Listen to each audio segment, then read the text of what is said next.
Avez-vous, comme moi, remarqué qu'une habitude s'est installée au Bénin? On me répondra peut-être qu'il s'agit là du hasard ou d'une coïncidence et qu'un esprit aussi cartésien que le mien ne devrait jamais en pareille situation s'éloigner des rivages de la raison. Mais quand même, je vous le confesse, compatriotes mes frères, je suis perplexe. Avez-vous comme moi remarqué qu'au Bénin, désormais, tous les événements majeurs se soldent systématiquement par une ou plusieurs pertes en vies humaines? Dimanche passé, c'est au stade de l'amitié qu'un Béninois au moins a perdu la vie dans ce qui semble être une bousculade. Et ce bilan, malheureusement, risque de s'alourdir, car pour certaines victimes grièvement blessées, le pronostic vital est engagé. Une semaine plus tôt, c'était dans le rang des candidats aux épreuves physiques en prélude au recrutement dans l'armée béninoise que plusieurs victimes ont été dénombrées. Autre aspect de cette hécatombe, le suicide frappe tous les corps de métier. L'armée souvent, la police surtout, les enseignants aussi, les agriculteurs de plus en plus. Comme si on assistait à une forme d'holocauste diabolique, désormais toutes les occasions sont bonnes pour prendre la vie des Béninois. Compatriotes mes frères, qui fait ça? Une fois en passant, c'est un hasard, je vous l'accorde, mais là, ça devient une récurrence. Je pose encore la question, qui fait ça? Dieu et nos ancêtres nous ont-ils laissé choir entre des mains impures? Les Béninois sont-ils devenus des moutons de sacrifice? Osons le dire, il y a là quelque chose d'étrange. Et c'est dans ce contexte que la lutte du peuple béninois pour un retour à la démocratie, une lutte que nous croyions exclusivement politique, se déplace à l'abri des regards sur le plan religieux, voire spirituel. Je vous explique. L'ancien président Thomas Boni Yayi, qui ne manque aucune occasion de faire la démonstration de sa foi chrétienne, a annoncé dans une vidéo de promotion sa participation en tant que simple chrétien à une grande croisade de prière initiée par une église chrétienne d'obédience évangéliste. Extrait. Chers bien-aimés, je vous invite à prendre part massivement à cette croisade. Je m'adresse à toutes les âmes du Bénin et du monde. Rendez-vous donc à Porto Novo, au stade Charles de Gaulle, du 22 au 27 juin 2023, tous les soirs à partir de 17h.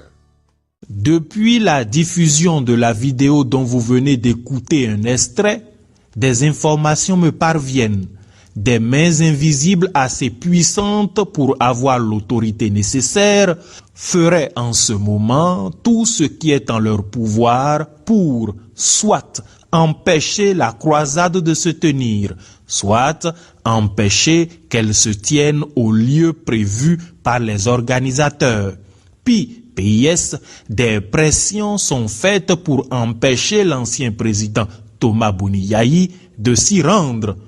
Que nous soyons chrétiens, musulmans ou initiés au mystère de nos traditions endogènes, nous avons tous, en tant que Béninois, intérêt à ce que des prières soient dites pour le salut de notre nation, d'où qu'elles viennent, musulmanes, chrétiennes ou traditionnelles.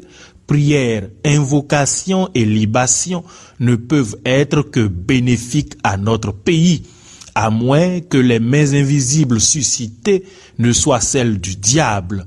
Je ne vois aucune raison valable qui justifie qu'on manigance autant en vue d'empêcher qu'une campagne de prière se tienne. Peut-être est-ce la présence annoncée de Thomas Boniyayi qui gêne certains intérêts politiques. La religion, la spiritualité ou la foi sont des espaces d'expression qu'il faut garder vierges de toute gourmandise politique. Olivier Bocco, qui se dit pasteur et qui tisse actuellement un vaste réseau d'influence à travers églises et groupes de prière, devrait pourtant le savoir.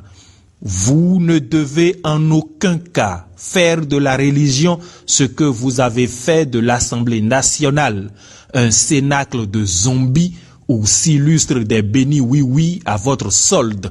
Une Assemblée nationale au sein de laquelle il m'a été donné de constater d'ailleurs qu'Olden Aladati, petit théâtre mal inspiré, a gardé de son passé de comédien un certain attrait pour le rôle de clown. Puisque l'hémicycle est désormais un cirque, ce morpion s'y donne en spectacle, satisfait d'avoir en fond sonore les acclamations de ses collègues rupturiens qui, pour la circonstance, deviennent volontiers ce qu'un accompagnateur est à un revenant égungun.